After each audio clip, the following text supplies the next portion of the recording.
Let's talk about Edward Snowden instead of calling people names and making accusations. The fact is that look at the Ellsberg example. Yes, he wrote a very interesting column in my newspaper, The Washington Post, saying that he agreed with Snowden, that Snowden should have fled. But what did Ellsberg do? He came forward. He said he thought it was his responsibility as an American citizen after actually he tried to get his information to the Senate and have the Senate reveal the information. When that whistleblowing didn't work, he took it to reporters. And so that's one big difference. And the second big difference is he stuck around, came forward, said, fine, go ahead and prosecute me. The prosecution failed because his rights had been violated, but the system worked for him. Edward Snowden didn't give the system a chance to work for him. Glenn, go ahead.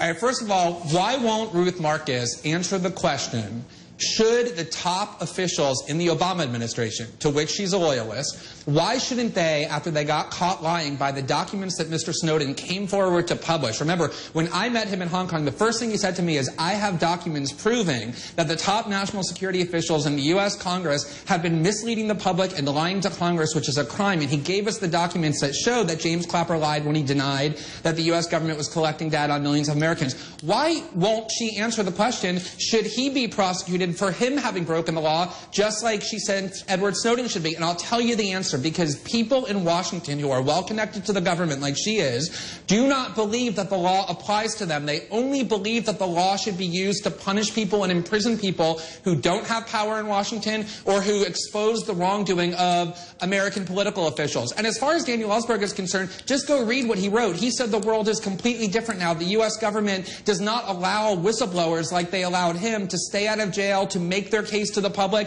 If Edward Snowden came back to Washington before he was convicted of anything, he would be disappeared in prison and not be allowed to speak. Why didn't Edward Snowden behave like Daniel Ellsberg and try to work through the system in order to try to get his information public? Daniel Ellsberg tried to work through the system before he went. No, he didn't. He went and he complained a little bit to some of his coworkers at the NSA. He says that's all that he did.